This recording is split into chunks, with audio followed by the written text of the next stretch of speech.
session is now called to order. At this time, we look to our city's manager to call for our invocation. Thank you, Mr. Mayor. At this time, the invocation will be given by the Mayor Pro Temp, Commissioner Simmons, followed by the Pledge of Allegiance. Let us stand. Let us bow our heads. Heavenly Father, we thank you for this day, Lord, the day that you made. And Father, we come to meet today, Lord. We invite your presence in the midst of this meeting, Lord, that everything we do be pleasing in your sight. Lord, let the decisions we make, Lord, be done with your guidance and your grace and your mercy. Father, we ask blessings upon the mayor, this commission, the staff of the city of Waycross, and the citizens that reside therein. Help us, Lord, to always be a beacon of you, not just hope, but a beacon of you in the lives we live. For these things we ask in Jesus' holy name. Amen. Amen. I pledge allegiance to the flag of the United States of America and to the republic for which it stands, one nation, under God, indivisible, with liberty and justice for all.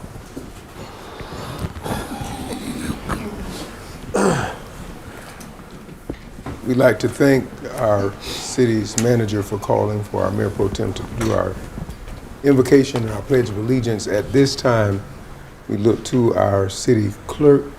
Do we have any guests tonight? There are no guests tonight. Without guests, we won't need the reading of the decorum. That moves us into the rest of the docket for tonight. We'll be dealing with travel training, planning information session, and so forth and so on, under the leadership of our city manager. Thank you, Mr. Mayor. I need to add additional discussion item. It's going to be the CDBG potential conflict of interest Okay. and submittal resolution. It got left off, but it Okay. is in the packet. Okay. And this will fall up under the discussion items. Yes, it'll be right behind item 2. Okay.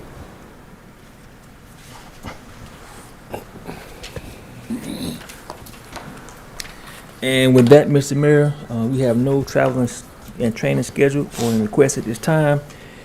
We will move ahead into the planning and information session. You're going to start with the bids by the procurement officer, Ms. Jackson.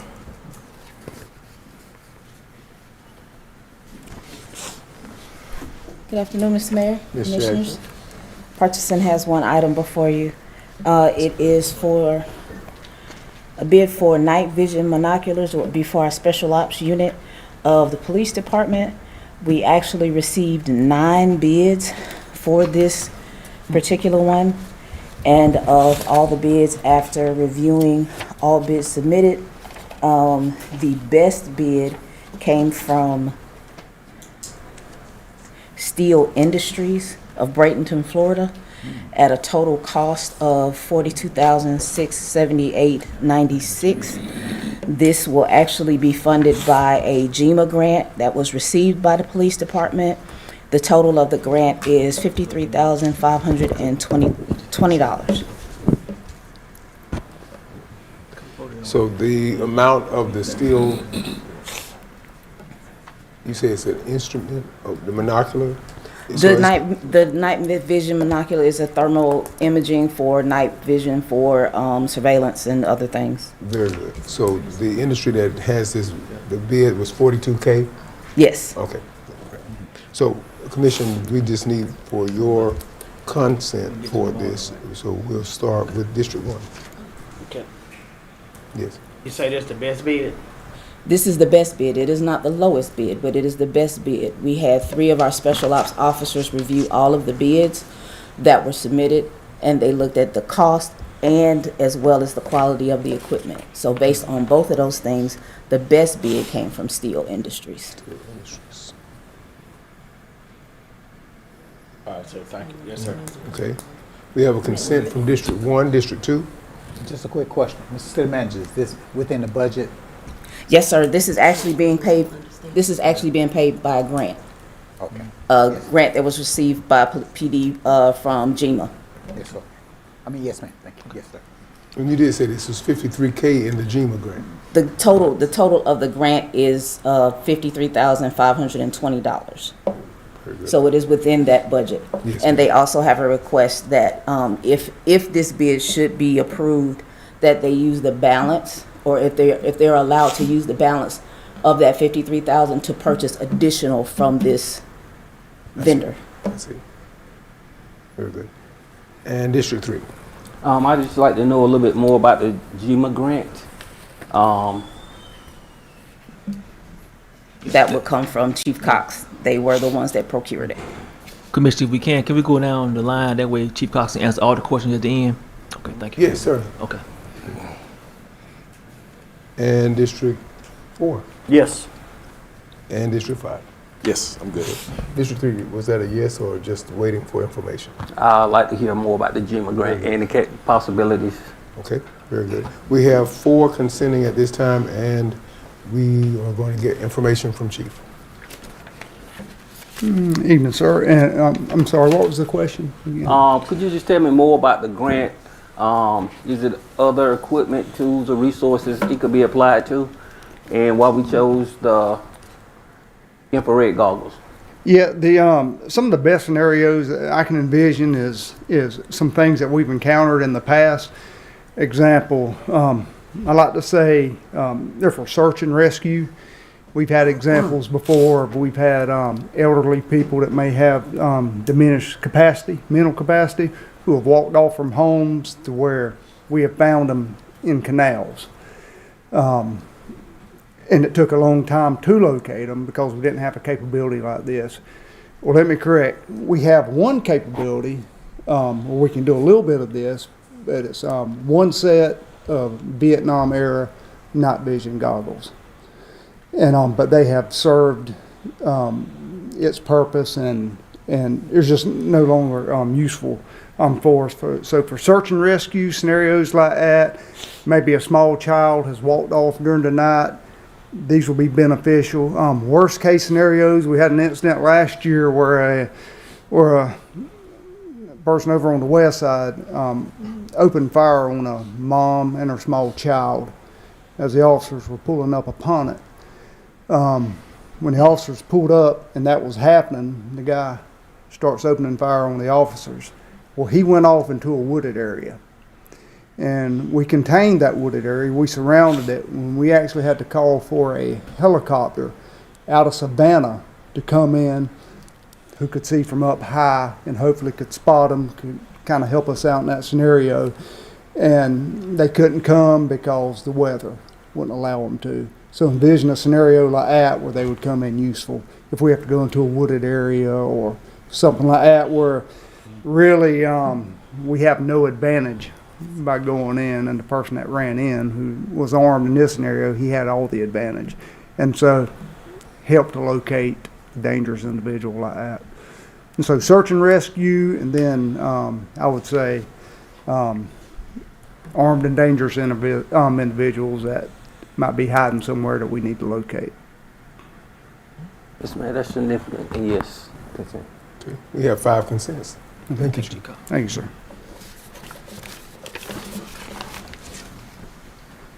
All right, Mr. Miller, next we're gonna be followed by the Community Improvement Director. He's gonna brief the post-8 replacement, and then he's gonna brief the CBDG conflict of interest.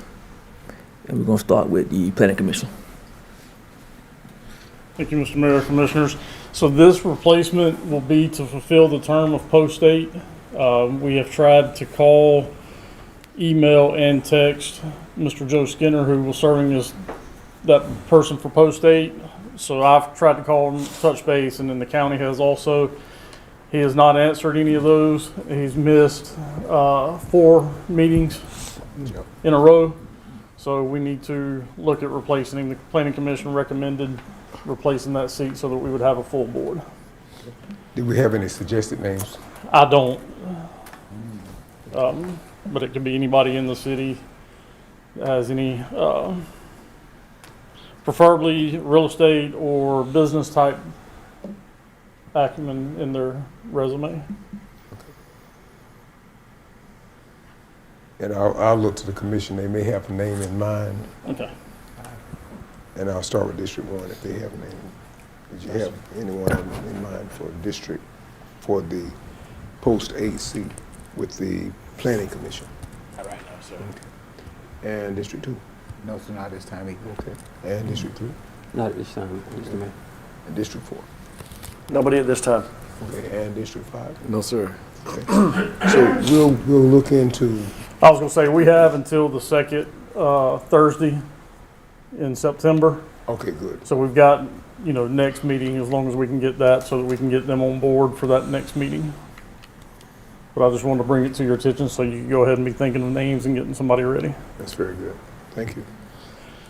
You want to do this next one? Yeah, next slide. And then the next one would be the conflict of interest. So we're applying for a CDBG. So this will be a CDBG DR, which is disaster relief. This is another pot of money that the state has that'll help with infrastructure, storm drainage, and stuff like that. We're applying for the Carswell area for the storm drainage to help with that. So what this is, I think you all got the form. It's just anybody that has a conflict of interest will need to declare that. We need to put that in the minutes and get them to sign that. And then there's I believe, a resolution that needs to be signed as well so that we can apply for this grant. Very good. And is there a deadline for this? So it needs to be done as soon as possible. So this will be on the agenda for tomorrow if there's no issues. So that like I said, if anybody has a conflict of interest, they can declare that and it'll be in the minutes. And then this ordinance or this resolution can be signed. Okay. And that can be determined by tomorrow. It does not have to be done Correct. tonight. That's Okay. correct. All right. Sounds good. Thank you.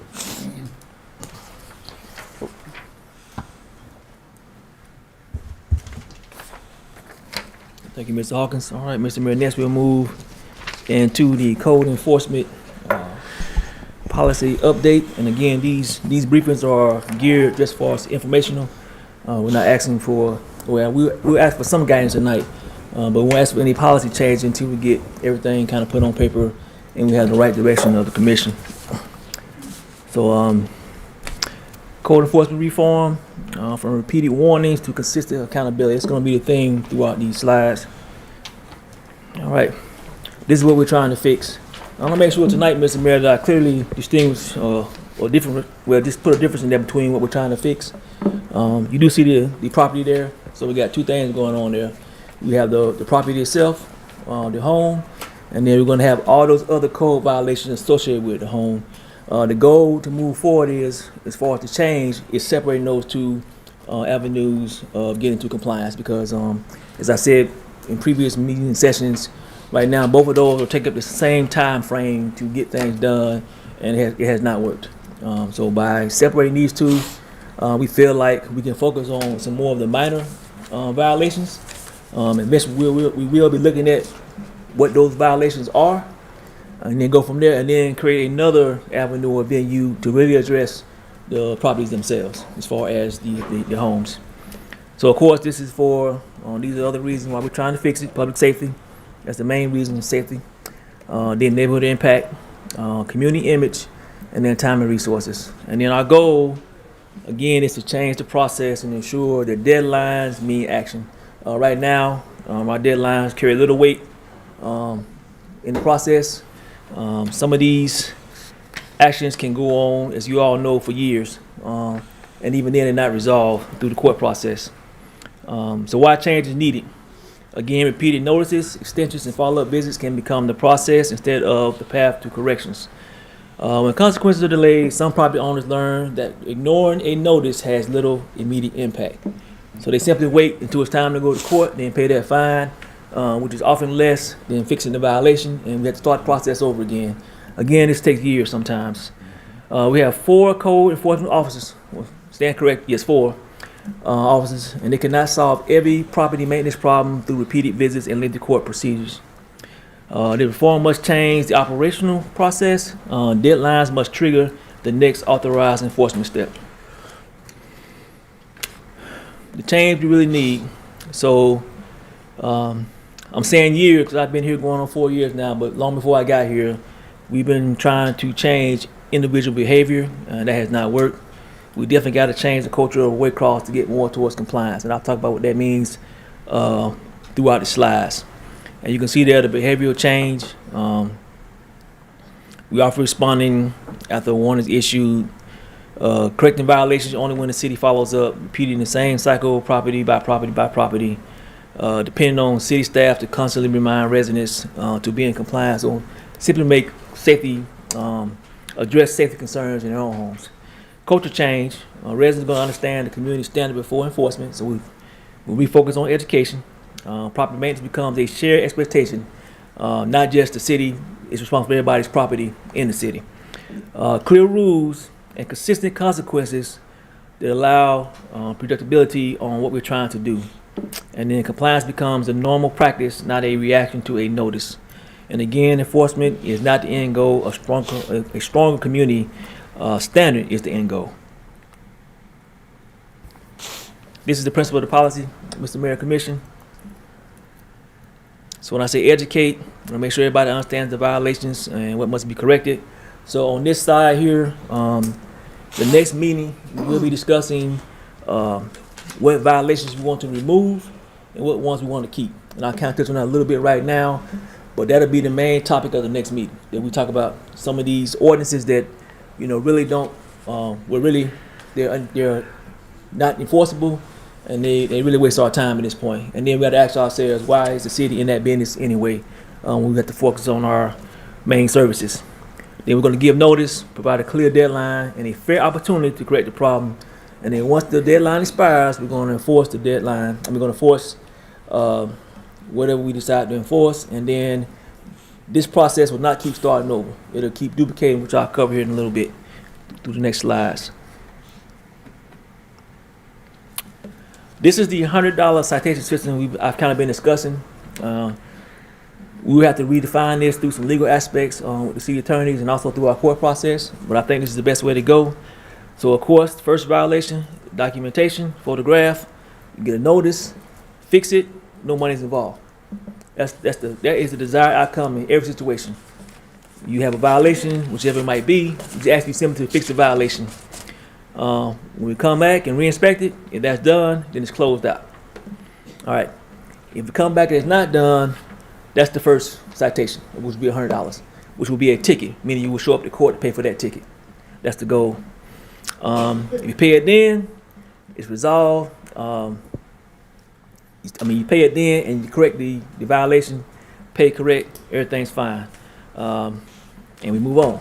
But we're trying to get away from this warning cycle of constant warnings and additional time to fix things that should be a couple of days or a couple of weeks. It takes 3 or 4 years. This is talking about the notice of the violations. And we've kind of discussed this before, so I won't go in too much detail here. But again, our officers are going to document the violation, the property, the date, the associated ordinance, and they're going to take photos. They're going to receive a written notice of the violation. It's going to clearly state what must be corrected and the deadline for compliance. As you remember, the judge spoke about not understanding what blight meant, and blight is clearly defined in our code. So I'm going to work with the judges because they should, it's clearly defined what blight is. We'll make sure they understand it as well. But I also want to make sure that our residents understand what it is, because it's not that hard to understand what it is. But that's definitely something we're going to do as far as the education piece. The notice clearly states what must be corrected and deadline for compliance again. Routine violations receive a defined, reasonable correction period, not an open-ended timeline. And then health and safety conditions may require faster action when authorized by law. And we'll talk about that later on in the slides. This is the re-inspection. So again, you correct it, there's no fine, there's no further enforcement. Everybody moves on. Not corrected, that's when the citation ticket starts, and then you go through the court process. Then a new compliance deadline is established. We should not restart the warning process after the original deadline expires. And I'll talk about that a little more too. All right. Citations identifies the ordinance, the location, the date defined, the corrective requirement, and the next steps. All right, so this is the one thing we're definitely trying to make sure residents understand. This is one of those cultural changes we're trying to implement. The $100 payment does not eliminate the responsibility to correct the underlying violation. That's the problem we have right now. So proposed escalations. So each non-compliant follow-up citation doubles. So 100, you don't do it, come back again. 200, you don't do it, come back again. 400, so on and so on. I know we're gonna say some people don't have the money, and we'll cover that here later on in the slides. But again, it's not about collecting money. You could just simply fix the violation and then move on. But we'll cover that in the end about some people that might be financially challenged. Where legally permitted, a resident may resolve the citation while the court appearance by paying and correcting the violation. A resident who disputes a citation retains the right to contest it through the appropriate court process, which will be municipal court. This is the municipal court process. You pay and correct, close the case, you can contest it, or you can go to court. And then we're gonna try to change some things up. More than likely to be one person attending these court cases with a whole course, with a whole document. We're going to separate this from the other municipal court actions, and I don't want to have each officer coming up every single time. So it might be myself showing up each time for these court processes, and I have the complete document of what's going on as far as the violation. Repeat and continue violations, and again, I kind of said this briefly. After the $100 citation, the property receives a defined period to correct the violation. If the violation continues, the process follow-up, citation doubles. For the same violation at the same property within the defined repeat offender period, the city should consider eliminating another warrant. Continued routine violation may move to additional citations in municipal court and other remedies specifically authorized for the cited offense. Again, as I stated earlier, I want to separate the routine code compliance from the abandoned structure. So it's going to be two different things we're trying to change. So what I'm talking about right now is more associated with, and this is going to change too, the grass, the vegetation, the trash, debris, inoperable vehicles, bulk placement stuff, just a lot of stuff in the yards, all that stuff. That's going to be one process is going to be fined by ticketed offenses. We still are working on the abandoned blighted structures, and I'll touch on that a little bit here, but that's going to be another whole meeting that we do where we try to change this process as well, because it's not reaching the desired effect we would like, so we got to make some changes here as well. And you'll see there, ownership, title searches, we have a problem with title searches. We're having a problem with legal classifications. You know, we're having a problem with abatements. We're having a problem with liens. You know, and a lot of this is going to be education. Again, I don't think our residents understand the typical property that's without a will. It's probably going to have at least 3 other liens on it, medical liens, bank liens. And once it goes through this process, it's almost impossible for the city to do anything with that property. But we're going to make sure we educate the citizen Red Cross on it, because I think if they knew this, they probably would better understand some of the challenges we're having with some of these blighted properties. And again, the goal is to separate these two processes. That's the main goal. This first realignment of our code enforcements. Consistency protects everyone. Establish a written schedule of ticketable offenses. Like I said, we're gonna kind of change some of the things that we're trying to ticket. We're gonna plan to apply the same deadlines and escalation steps across all neighborhoods and all property owners. We're gonna document legitimate hardship extensions that require some, first supervisory approval will be me in this situation, and if they need help, we're gonna figure that part out too. But they gotta request it in writing that they cannot pay the fines and they need help. We're gonna establish that policy as well. Once those requires are satisfied, officers should move to the next required enforcement step. And of course, we're gonna, now that we have our updated software system, we're gonna maintain all this in the virtual world. Some of the legal requirements. So I'm still going to work with the city attorney on certain citation authorities. We're going to amend all our ordinances once our code officers get sworn on for them to be able to do their jobs legally. We're going to have to change some of the fine schedules, and then we're going to look at the court jurisdiction and how many times they hold court. And I'll talk about that at the next meeting, because we're going to need better support from our courts here. I mean, more dates, pretty much. And we'll talk about that at the next meeting. And again, I'm going to recommend to the commission which offenses are eligible for the $100 citation process. We're going to find which citations may be paid without appearing for a court. Then we're going to train and authorize certain code enforcement officers on this new model that's adopted. Recommend direction. So again, we're going to adopt a warning and compliance timeline. authorize $100 citations for those designated routine violations and escalate repeat and continuous violations, including proposed doubling up following citation instead of restarting the process. So let me clarify what that means. So typically in the past, again, we cite somebody for high grass and they don't do anything. We certify a letter, all this stuff. We take them to court. The court gives them another 6 months, and it's 18 months later, and they finally take them to court and they pay $200 fee. And we've really invested about $3,000 at that point in time between certified letters, man hours, and then neglecting other code responsibilities. So what this is planning to do is it's going to be a 90-day period. So what's going to happen if you have a car and abandoned car on the side of the road and you get ticketed, you don't move the car, and we come back, you get that $100. You don't get another warning. I mean, this is just going to keep starting over, and it's going to keep escalating until you probably going to be out of thousands of dollars. Now, granted, if someone can't pay for that because they don't have the money, that's a whole different discussion. But what I've learned so far is people just don't want to fix the violation when they can easily fix it. So again, and I should say this earlier, this involves the community want to be better. And the community want to fix things, not just the city trying to fix everything. And that's got to be clearly understood as well. And you see that if you want real change, enforcement has to be a shared consequence, fair notice, clear deadlines, consistent enforcement, and due process. These are the things, Mr. Mayor, when we bring to the commission what we want to focus on moving forward. And we kind of discussed this in other meetings. Anything that focuses with life, safety, health, city right-of-ways, city infrastructure, city and water, sewer. These are going to be our priorities as far as code violation on the minor offenses.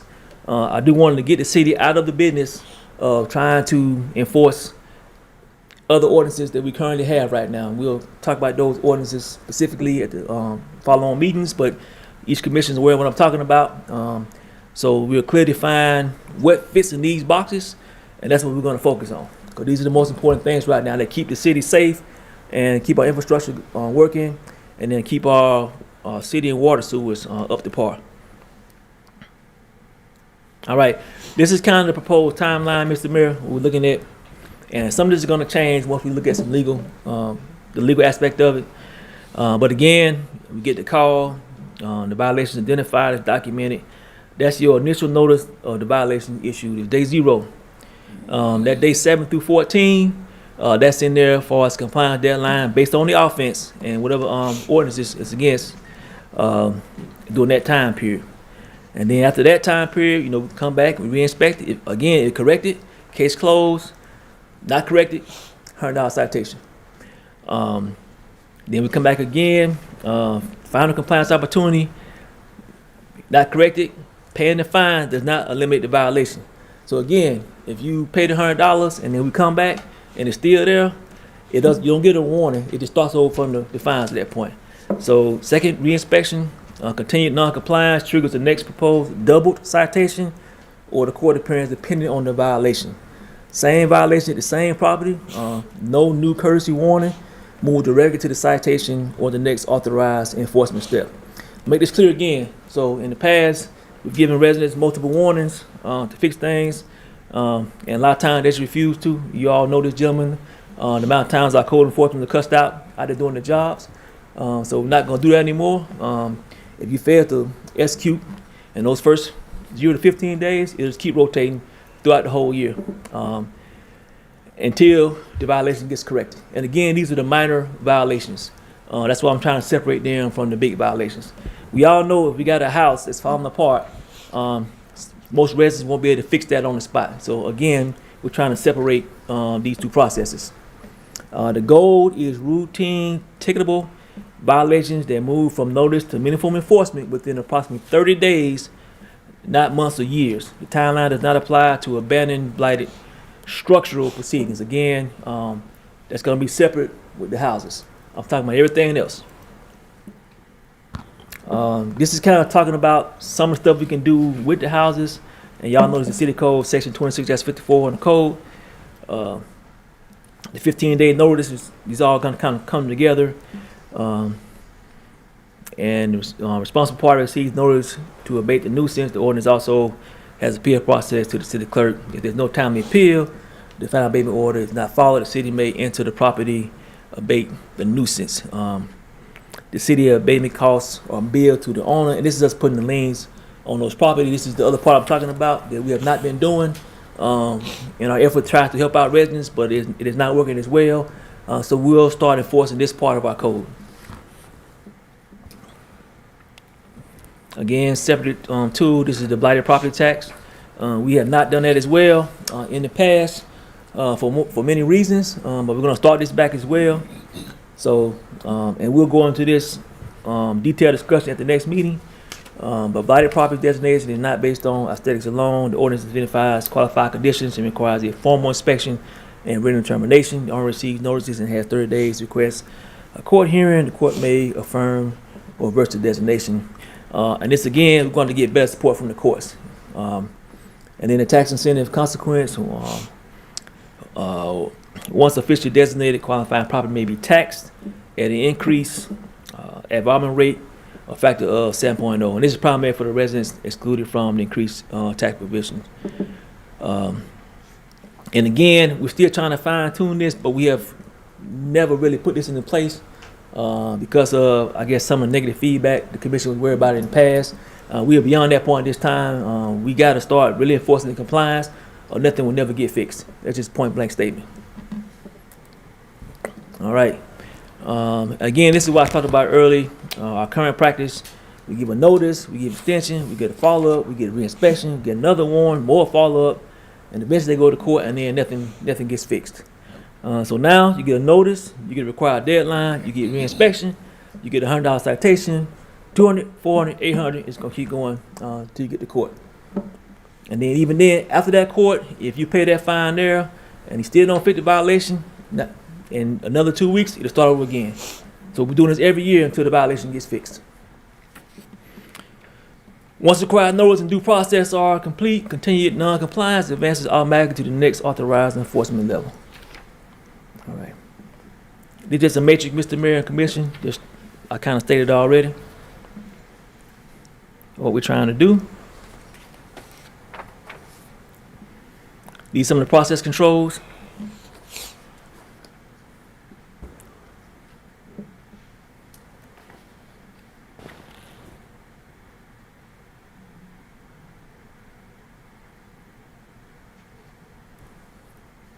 And again, I know the commission might receive questions. Again, all this didn't start when City Manager Rayford got here. This has been going on for decades, and it's time to change the process. And you know, you keep doing the same thing over and over with the same outcome. That's a word for that. Insanity. Correct, Mr. Mayor.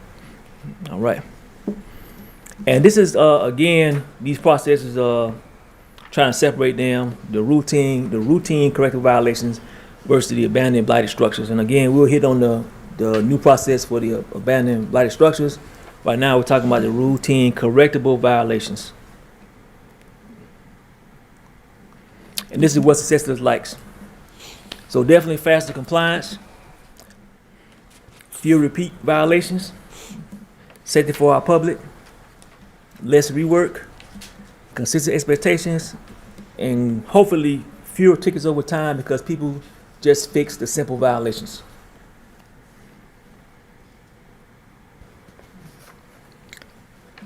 This is the direction. And I'm asking the commission for these steps, kind of direct the staff. You got, after I pause for questions, direct the staff and the city attorney to develop the routine citation program with $100 citation, as I mentioned. I want to establish a 90-day repeat violation standard, the same violation at the same property with no new courtesy warnings. Require routine cases to advance automatically after the applicable notice period unless a documented exception is approved by myself.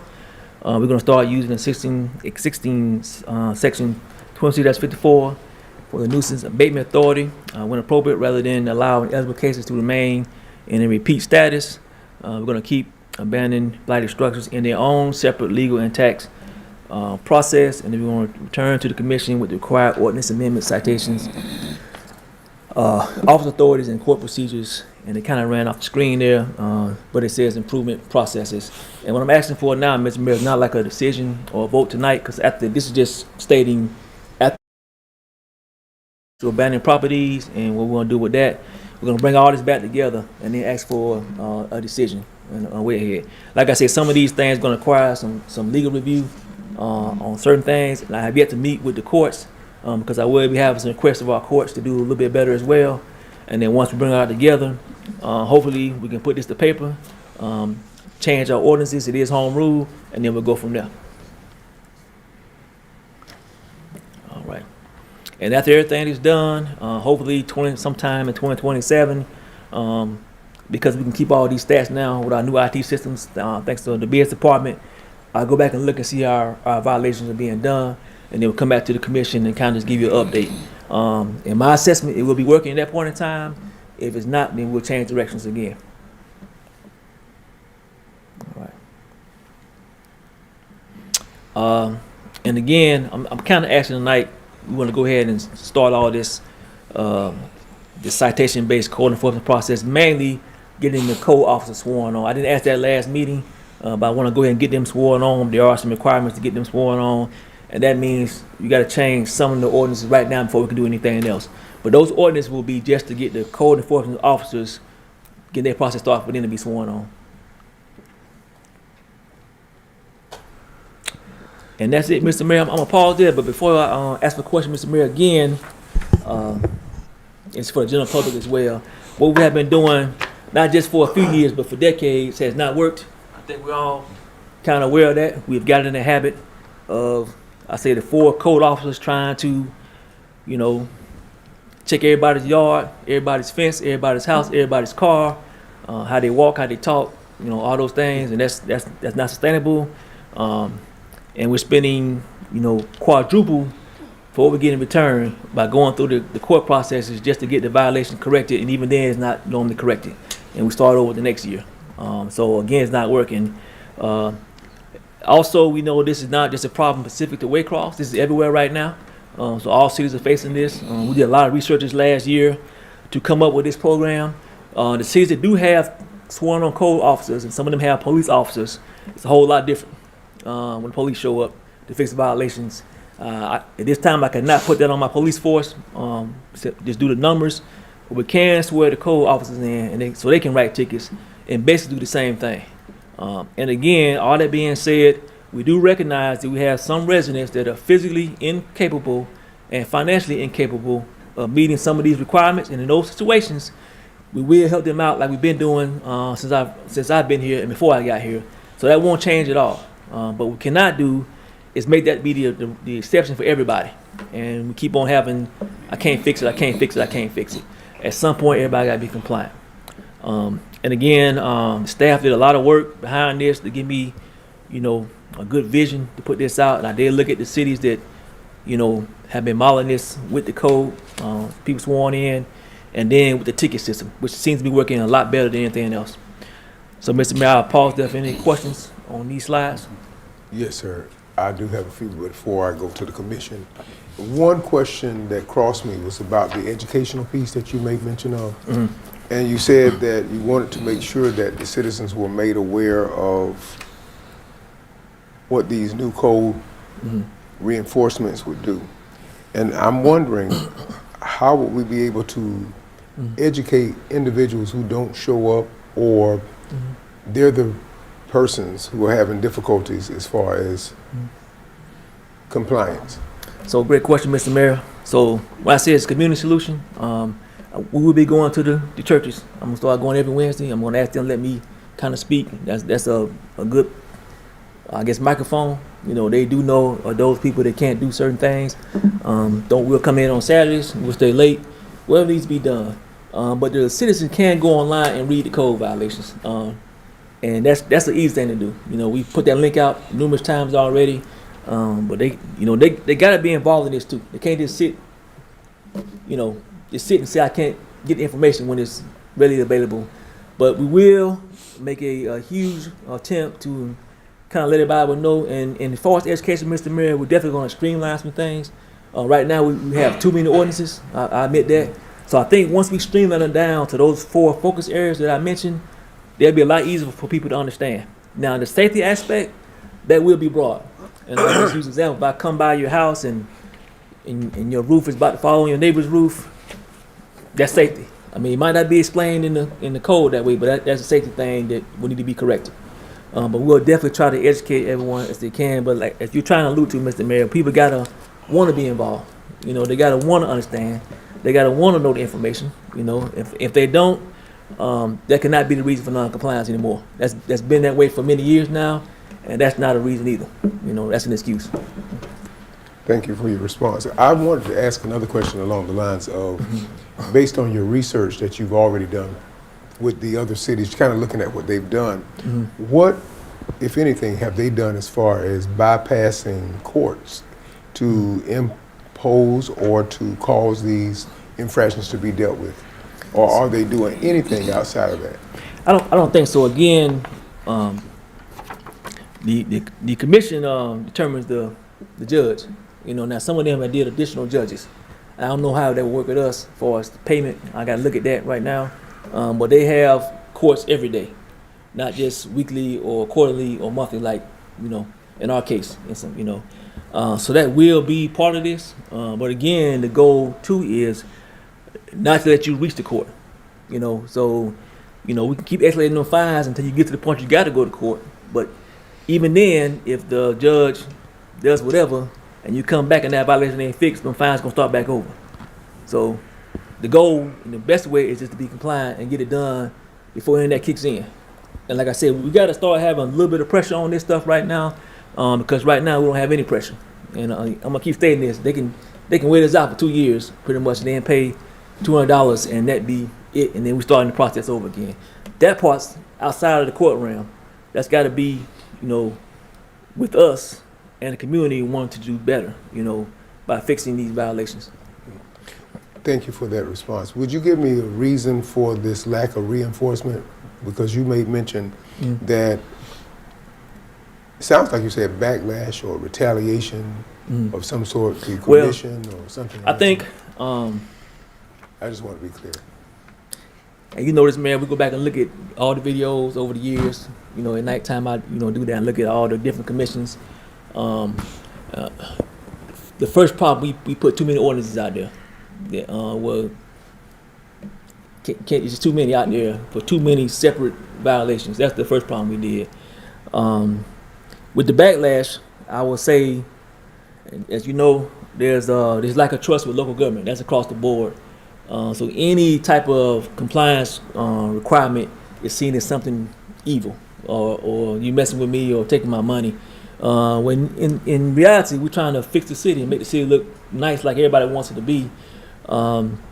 So that's the retaliation. When I say retaliation from the residents, you can't on one hand say, fix all this, but on the other hand, not want it to get fixed. Also the broken glass rule. We got a lot of people that want to fix other folks' houses and their house is bad too. So we gotta, again, this is a community problem. We gotta attack it as a community. That's the main thing, and it can't be no backlash. And again, simple violation can be fixed on the spot. When I say simple, when I go over these 4 boxes, you'll see how simple those violations are. Even the cutting the grass we're gonna move away from that as well. But nothing major like, hey, you gotta rebuild your house within 14 days. That's not the direction we're going. We're talking about the simple violations to make Waycross look more presentable, kind of more neighborly, and more than that, safe, and then protecting our right-of-ways and our infrastructure. Because that's about 20% of our problem with our water and sewer lines. You can just see all the trash and junk down there. Where does that come from? We don't put out there purposely. The city doesn't. So these are things, again, that as a community we have to really focus on. Like I said, if you want to improve the city of Waycross. So I don't want to start debating, Mr. Mayor. You know how I feel about this part of the brief. Yes, sir. So I will now open it up to the commission. I asked my 3. Number 1, did you have any questions that you want to talk to the city manager? Yes, sir. My first thing is, like you just said, sometimes you have people call in and say something about other people's property, and they property have problems. And a couple of meetings ago, you said that you had to sweep around your own door first. Correct. So, I ride through District 1 today, and I say District 1 do a pretty good job keeping up the district. But we have a couple of violations in District 1, and that falls upon the city. Was the Bailey Street School, I mean, I know we can't get rid of it, but nobody ain't mowing their yard. And it have trees growed up around that.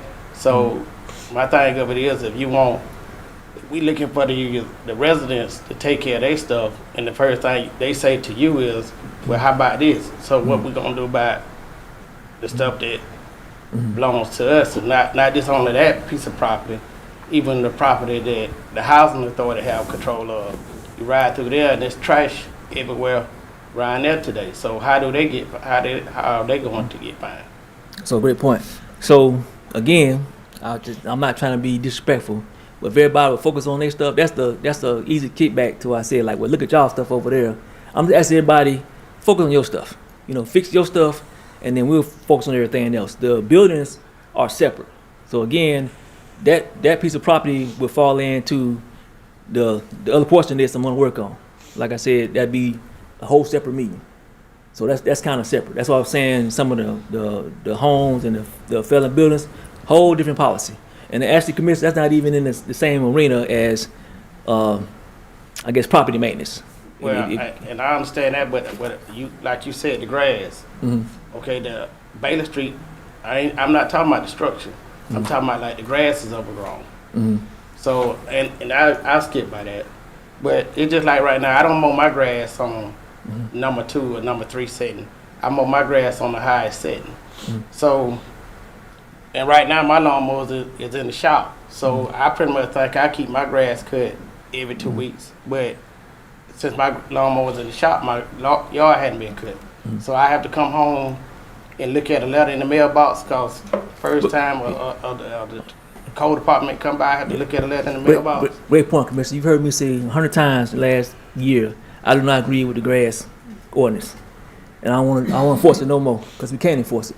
And I said that every meeting, I've said that. That's one of the ones I want to get rid of, because we can't follow up on those things.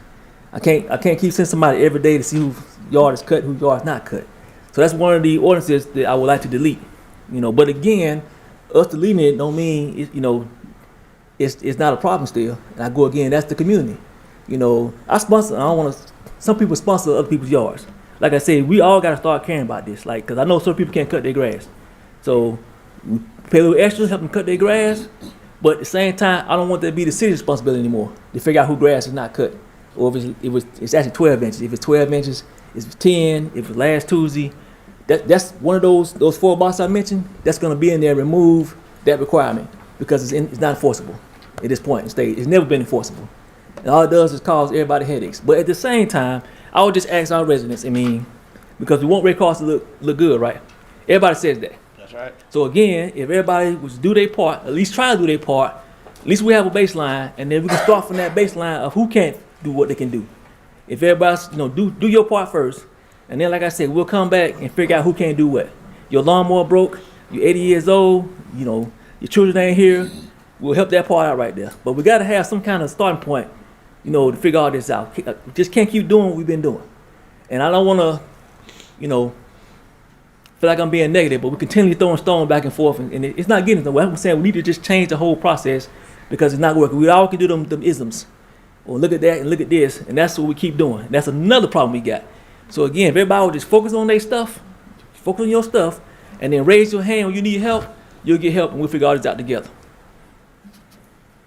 Okay. All right, sir. Thank you. Thank you, Commissioner. Yes, sir. You have it. Thank you. And District 2. Yes, sir, and I don't have a question or anything, but I do have a comment. This is needed. I've been experiencing since I've been on council, and I think the process on this one piece of property, 6 to 7 months. On the corner of Ferris and Pittman, a gentleman has a garage.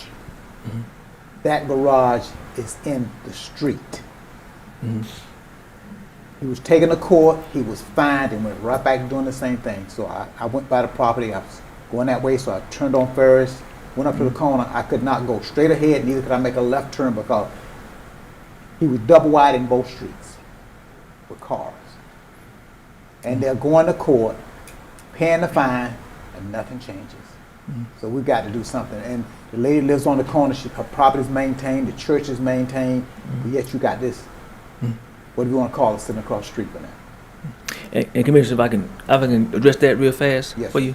So that's actually a 6-year process for that property. 6 year, So wow. it's been 6 years. And it does require some other out-of-the-box thinking, like that street is too small and there's no parking. I kind of mentioned this, there's no parking for cars. Not saying it's okay to do your auto work, but regardless, if we fix all that, they still gonna park their cars on the street. So we gotta figure that piece out too, because when the house is 12 inches apart and there's no driveway, we still got a problem as far as movability. Cause sometimes the trash truck can't come down there to collect trash if it's 2 cars parked there. Yeah. And then they might forget to come back. So that's a whole separate process, Commissioner, but you're right. But that's a great example of, he just pays the fines and we just keep going, and then the code guys, they start over. So that's what I'm trying to prevent. And like Commissioner Robert just said, he could turn back and look at Bailey Street Park. That's what I want to get away from. That can't be the excuse for not you fixing your stuff. So. And District 3. I'd just like to thank the city manager and the staff for coming up with a strategy That's right. that really addresses problems and violations. I know we a lot of times associate a problem with a person or a citizen, but we have to begin to address the violations. If it's a violation that can be fined, you can go through that process. I think your strategy allows the city to address hardships and other circumstances that may need to be addressed. So overall, I believe it's something that can yield results. So I just like to thank the staff for doing so. That's it, Mr. Mayor. Thank you, sir. And District 4.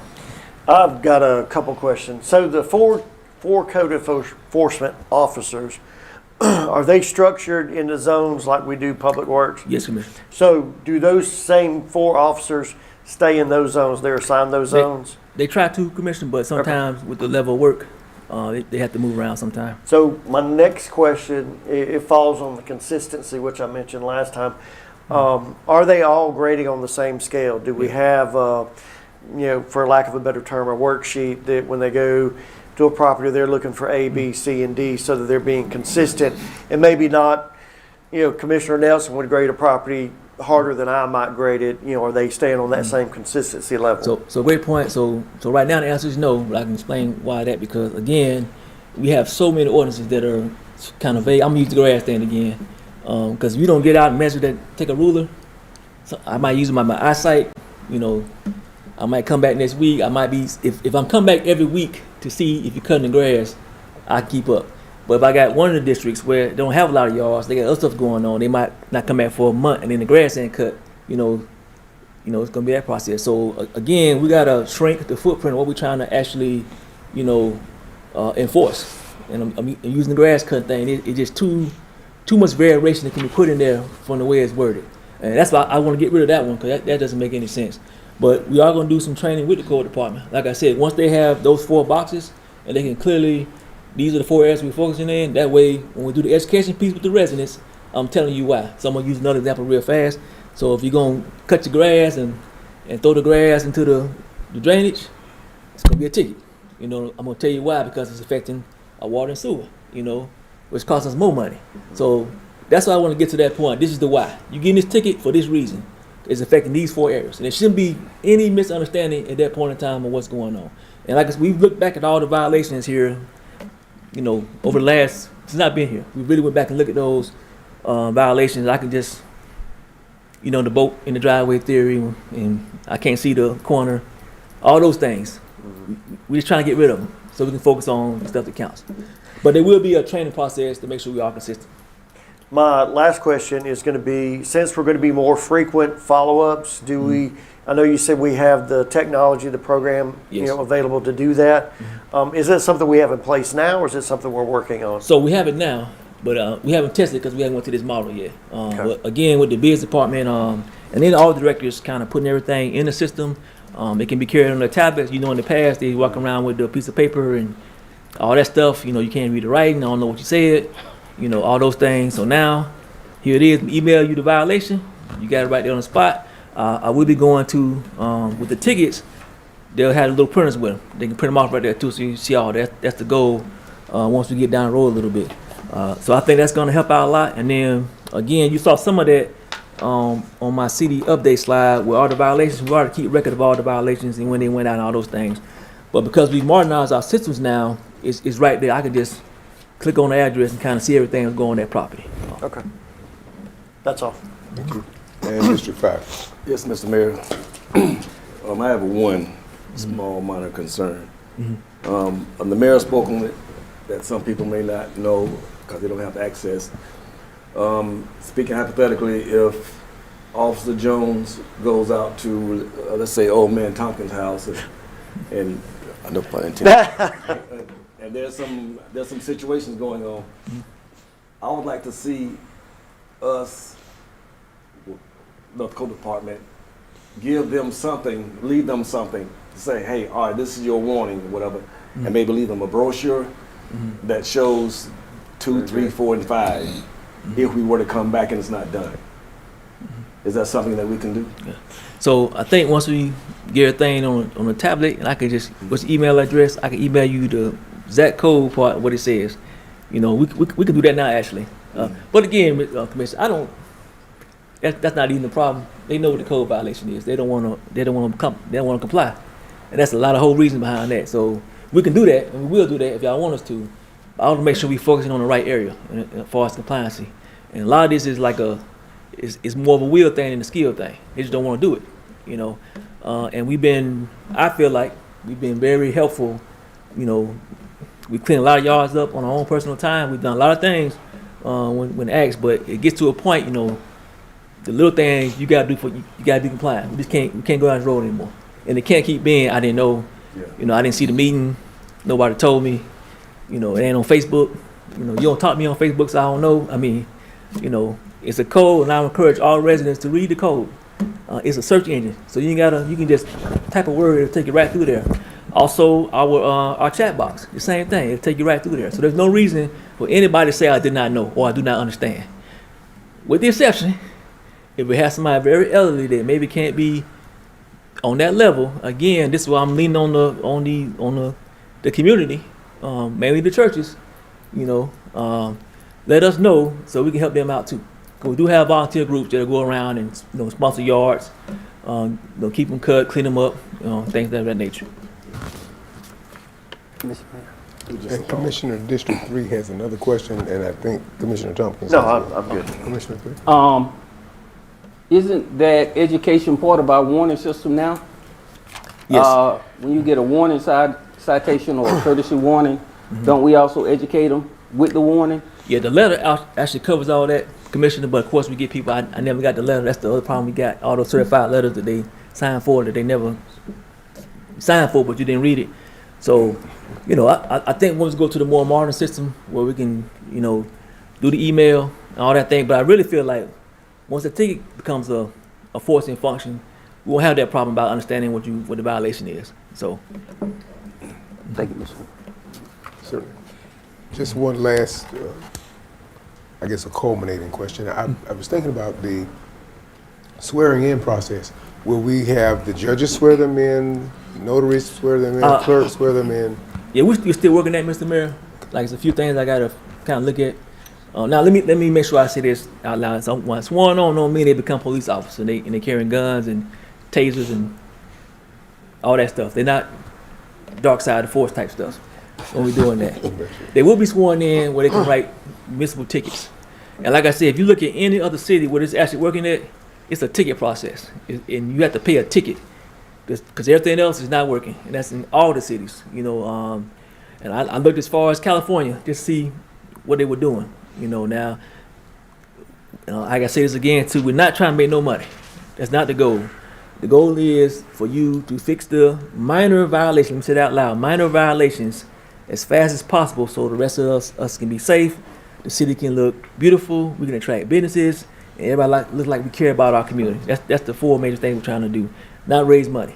So make sure that's clear with everybody as well. Very good. And that's it.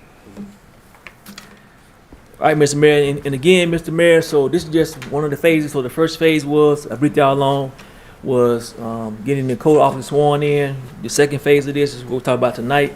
It's about changing the actual process and separating the minor violations with the major violations.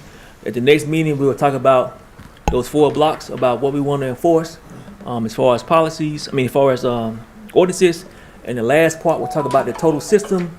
When we talk about the courts, getting the courts more involved, speaking to the judges more often, making sure they're understanding the guidance of the commission or the goals of the commission, and then the education process of the community. So on that part, like I said, we will have a host of meetings. I know commissioners got some town halls set up. So I'm gonna send them the notes on those 4 blocks. They can start talking about it right now at the town halls. And in closing, this is not gonna happen overnight. Right now, I'm not anticipating this really getting into effect, and probably until late 2027, to be honest with you. Once we fine tune everything, some of the ordinances are gonna require 2 or 3 reads and all those things. And once all that's done, hopefully the citizens will, kind of buy in to helping out, take care of their community, and we'll all be in a better space here early 2028. Very good. All right, Mr. Mayor, that went a little bit long, but it was needed. We have no privilege license renewals. We're going to have 2 privilege licenses. We're going to have a proposed ordinance reading 2. We're going to have 1 resolution for the night vision goggles, and I will turn it over to the city attorney for her report if she has one tonight. If not, okay. Let's now go into the city manager's report. This remains the same. Infrastructure continues to be one of our highest priorities. As you all know, gentlemen, we had 2 new sinkholes start, which right now we're trying our best to evaluate, and I will provide feedback on those 2 new sinkholes later in this week. All the roads continue to get worked on. They should be paving Brunel next week, and then we'll start on Scribbins. Okay. The water and sewer, stormwater. I've seen some questions in the community about the stormwater. The stormwater has been on the water bill for 8 years, so it did not just pop up here recently. I can go into the importance of the stormwater bill or the funding behind stormwater. If the commission would like, at the next meeting, I can detail out where that funding goes and what it can be applied to. It is not it's a fund that must be used only for stormwater, so I can't just do other stuff with it. So, on the budget, financial management, we're working on a 2027 budget. I did reach out to a few other cities about possibly getting another audit company to audit us this year, and we'll see how that goes. We're actually starting to prepare for the audit next week, and then we'll definitely do a good job with that. We've done a lot of things here over this last year. I want to personally thank the finance staff, those who are with us now and those who have departed. Those 2 big findings that we continuously had, I think we finally have rectified those by having those quarterly briefings that we had and those monthly closeouts that we've been having for this last year, which will be reflected on the audit report when it's conducted.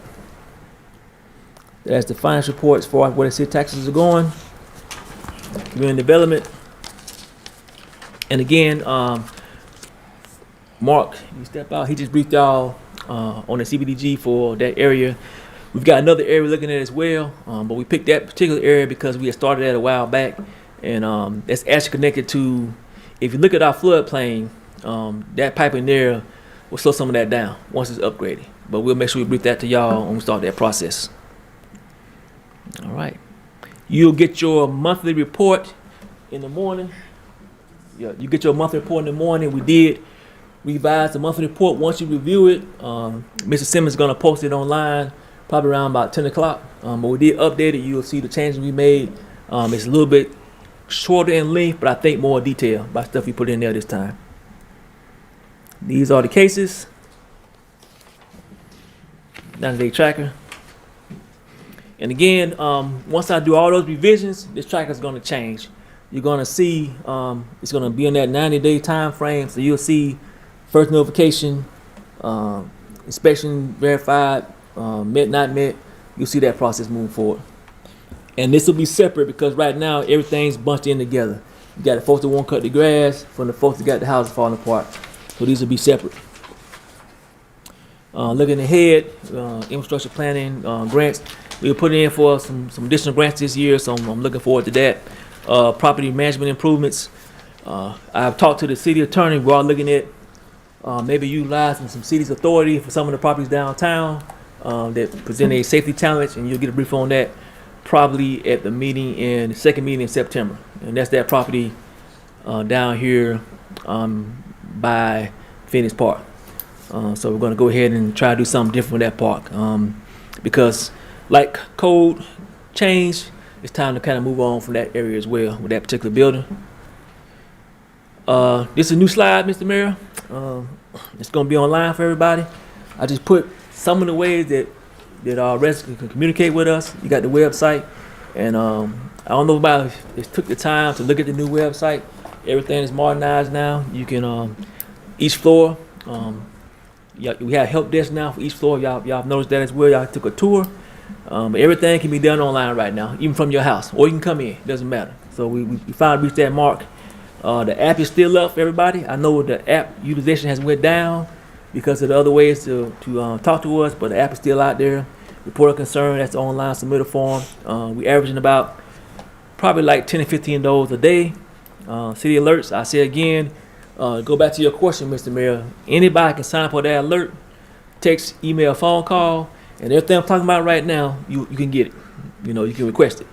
So that's the way people can get information. If they don't want to come to the meetings, if they don't want to watch Facebook, they don't want to watch YouTube, they don't want to call y'all, we can just text them the stuff. But they got to sign up for it to receive it. And then City Hall, that's our main number. That's my number. I put Public Works Director number on there because outside of me, he probably gets the most phone calls as far as the city staff. So his number's on there. And then last thing, any emergency calls, I'm asking residents to call 911 to keep everything in that process. If you call anybody else, it goes outside that process. And Mr. Mayor, that completes my report. I don't think we have an executive session tonight. You said we do not. We do not.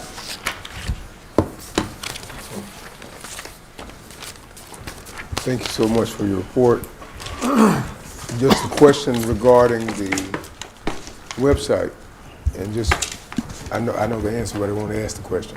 And the question is regarding the hyperlinks. They're clickable. Correct. And they actually open up. Yes. Takes you where you want to go, Mr. Mayor. But again, if that's confusing, you can ask out Wally, and they'll take you. That's our little chat box, and chat box will take you where you got to go as well. And it provides other choices, and it's very information right now. Like I said, the team has done a great job with that. You can put all this on your phone, your personal phone, and that way you're all connected to the city. Very good. Thank you. Well, that takes us to our last call, and I'll start with District 1. Yes, sir. Everyone have a good night. And thank you, Commissioner. Thank you, District sir. 2. I'd just like to thank everyone for coming out tonight.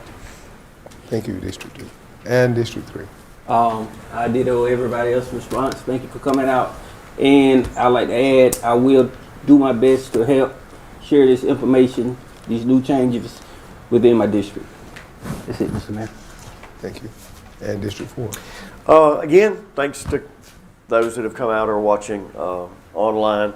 As always, if you're a resident of District 4, if you have any questions, any comments, any concerns, you guys know how to reach me, and I'll get back with you as soon as possible. Thank you. Thank you, District 4. And District 5. Nothing at all, Mr. Mayor. You have a good night. Very good. And to all, a good night. Thank you so very much. This meeting is adjourned.